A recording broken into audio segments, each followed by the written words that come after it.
Bonjour, on se retrouve aujourd'hui pour une vidéo comment débuter la pêche au coup qui vous donnera les conseils de base pour vous aider à prendre du plaisir au bord de l'eau, prendre quelques poissons et ce, de la manière la plus simple possible.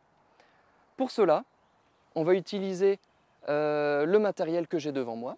Donc on a la canne First Fish Travel Caperlan qui est déclinée en version 3 mètres ou 5 mètres. 3 mètres plutôt à destination des enfants, elle sera plus courte, plus légère. 5 mètres plutôt à destination des ados, des adultes, qui permettra du coup d'aller pêcher un tout petit peu plus loin. Chacun de ces kits est composé du matériel de base pour pouvoir commencer à pêcher au coup, à savoir 2 lignes montées, une sonde qui va permettre de prendre la profondeur du plan d'eau à la zone où on va pêcher, d'un dégorgeoir pour permettre de retirer l'hameçon au cas où le poisson l'avalerait un petit peu plus profondément, et de quelques hameçons montés de rechange, encore une fois, au cas où on viendrait à casser son montage. Ensuite, dans le matériel de base qui va nous permettre de pêcher au coup, j'ai choisi aujourd'hui d'utiliser 2 pics, super pratiques. Ils vont permettre de poser la canne de manière simple et sans l'abîmer, ou aussi de se reposer quand on n'a plus envie de la tenir. Et pour attirer les poissons sur le coup, j'ai amené 2 sachets d'amorce. Le premier, ce sont les Gooster First Fish prêts à pêcher. Donc ce sont des palets d'amorce compressés que l'on va pouvoir lancer au niveau de notre flotteur pour attirer les poissons. Mais sachez qu'il existe aussi des paquets de farine sèche que l'on peut mouiller directement à sa convenance en utilisant un seau. En termes d'appât, on a voulu faire simple et surtout efficace pour prendre quelques poissons quand même. On va utiliser quelques petits asticots qui sont les appâts les plus utilisés pour commencer la pêche au coup. Mais sachez que si vous n'avez pas d'asticots, vous pouvez très bien utiliser un petit peu de maïs si vous en avez à la maison, voire un petit peu de mie de pain si vous avez une tranche de pain qui traîne dans votre cuisine. Finalement, on ne va pas l'utiliser aujourd'hui parce que ce n'est pas l'objectif, mais on peut très bien utiliser une petite bourriche. Ce matin, on va essayer de pêcher quelques gardons sur l'étang qui est juste derrière moi. Donc pour cela, j'ai décidé d'utiliser la canne de 5 mètres, donc la First Fish Travel de 5 mètres, et la ligne montée avec le flotteur de 2 grammes.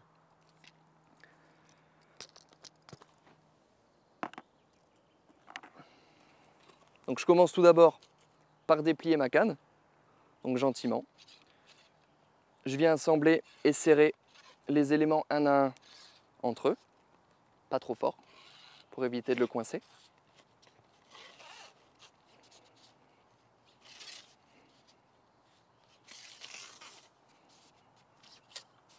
Hop. Je vais pouvoir poser ma canne en faisant attention à ce qu'elle ne roule pas. Et je vais sortir ma ligne montée. Maintenant que ma canne est correctement assemblée et prête à pêcher, je vais pouvoir venir y fixer la ligne montée. La ligne montée qui est vendue avec la First Fish, avec les cannes First Fish, sont déjà réglées à la bonne longueur pour être assemblées avec la canne. Il suffit simplement de retirer la boucle qui est déjà faite sur la ligne, de venir la placer dans le petit crochet de l'accroche-ligne en plastique, puis de venir sécuriser en remontant la bague afin d'empêcher à la boucle de se retirer. Sachez qu'en fonction du fixe-ligne qui est déjà présent sur votre canne, il existe une vidéo conseil sur comment fixer sa ligne sur son accroche-ligne que l'on peut retrouver sur le YouTube de Caperlan. Donc maintenant qu'on a fixé notre ligne sur l'accroche-ligne, qu'on a vérifié qu'elle était bien sécurisée en remontant le petit coulisseau, on va la déplier. Donc il est à noter que vous ayez le kit de 3 mètres ou le kit de 5 mètres, la longueur de la ligne est déjà adaptée à la longueur de la canne, donc ce qui facilite la mise en place. Et sur ces lignes montées, on a choisi d'utiliser, je vais vous les montrer juste ensuite, des lestes sans plomb, donc pour préserver le milieu aquatique, au cas où on venait à les perdre dans l'eau. Ils sont ici. Et des hameçons sans ardillon. Donc l'ardillon, c'est un petit picot qui est mis habituellement sur l'hameçon. Nous, on a choisi de les mettre sans ardillon, d'une part pour protéger le poisson. Lorsqu'on le décroche, c'est plus facile, on l'abîme moins. Et d'autre part, pour se préserver aussi des éventuelles blessures. On n'est pas à l'abri parfois de se planter l'hameçon dans le doigt. Et le fait qu'il n'y ait pas d'ardillon, on se fait quand même beaucoup moins mal. Donc maintenant que la canne est assemblée avec sa ligne montée, la prochaine opération va consister à sonder. Sonder, ça signifie estimer la profondeur à l'endroit où on va pêcher. Donc pour cela, on utilise une sonde que l'on va accrocher au bout de son hameçon.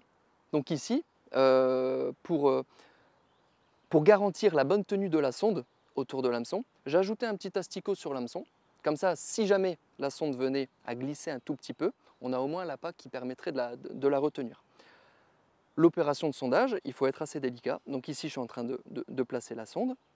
Je viens la pincer autour de l'hameçon sur le fil. Voilà, je m'assure qu'elle tienne bien. Et je vais pouvoir procéder au sondage. Donc on vient d'assembler notre sonde sur notre hameçon. On a vérifié qu'elle tenait correctement. Maintenant, on va pouvoir estimer la profondeur.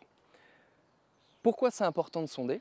Parce que quand on arrive au bord de l'eau, on ne sait pas quelle est la profondeur à l'endroit où on va pêcher. Le but, lorsqu'on pêche, c'est de faire évoluer son appât, donc ici on l'a vu, notre asticot, entre la surface et le fond. D'où le fait d'estimer la profondeur.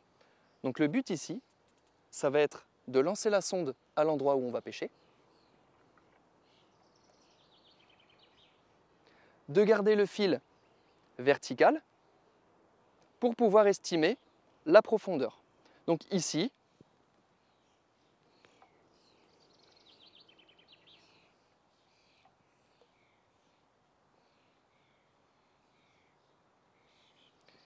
j'ai mon flotteur qui coule, ce qui signifie que je vais devoir le remonter à première vue d'une trentaine de centimètres.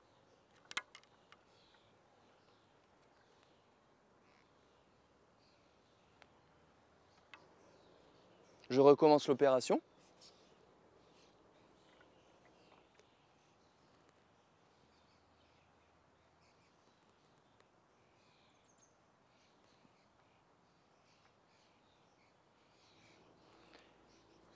Il manque encore un tout petit peu de fond, a priori une petite dizaine voire une quinzaine de centimètres.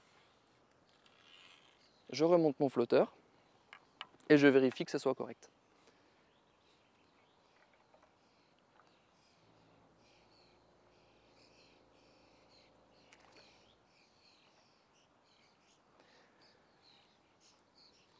Donc mon flotteur ici est juste à la surface de l'eau.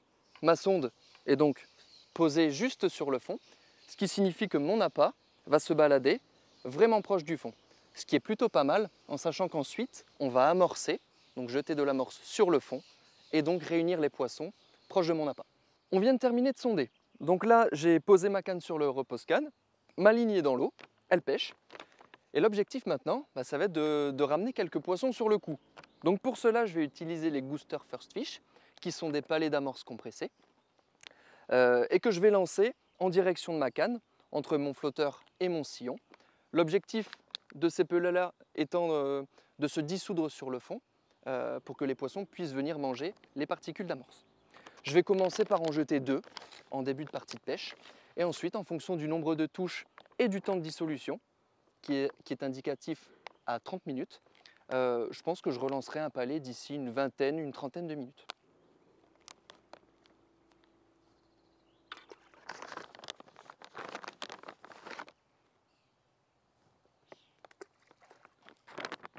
Aujourd'hui, nous avons voulu jouer la simplicité en utilisant les palets Gooster First Fish. Sachez qu'il existe une vidéo sur comment préparer mon amorce, notamment en utilisant de la farine sèche, dans laquelle on y incorpore de l'eau, pour venir y former son mélange. Donc là c'est parti, on est prêt à pêcher. D'ailleurs on pêche, la ligne est dans l'eau, l'asticot est sur l'hameçon, on vient d'amorcer, donc les poissons vont commencer à arriver tranquillement sur la zone. D'ailleurs on peut voir que les palets, on peut voir l'attractivité des palets qui émettent des pétillements à la surface de l'eau. Donc c'est-à-dire que le palet est en train de se déliter, en train de libérer toutes ces petites particules attractives que les poissons vont pouvoir venir manger. Et du coup, c'est aussi un bon indicateur de l'endroit où on peut pêcher. C'est-à-dire que ici, moi, j'ai placé mon flotteur en plein centre des pétillements, parce que je me dis que les poissons vont venir sur la zone pour s'alimenter, et donc j'ai plus de chances d'en attraper un. Hop! Donc là, j'ai eu une touche, mon flotteur a coulé, un joli petit gardon. Donc on va pouvoir le décrocher et tout de suite le remettre à l'eau. Quelque chose de très important avant de manipuler les poissons, c'est de bien mouiller sa main. Donc le fait de bien mouiller sa main, ça va permettre de préserver le poisson, donc de ne pas le brûler parce que leur température est plus fraîche que celle de notre corps. Et aussi ils ont du mucus, donc ça permet de les préserver et de ne pas les abîmer. Donc ici c'est un joli petit gardon que je vais pouvoir relâcher. Voilà, donc là on a pris quelques poissons, quelques petits gardons. Et sachez que tout à l'heure on a sondé, donc on a fait évoluer notre appât vraiment proche du fond. Par contre, vous pouvez très bien, au cours de votre partie de pêche, vous pouvez très bien faire évoluer votre flotteur, donc le monter plus ou moins, afin que votre appât évolue plus ou moins proche du fond ou de la surface, afin de trouver les poissons. Parfois les poissons ne sont pas au fond, ils sont un petit peu plus en surface et inversement. Donc c'est une petite astuce qui vous permettra d'avoir un petit peu plus de touche.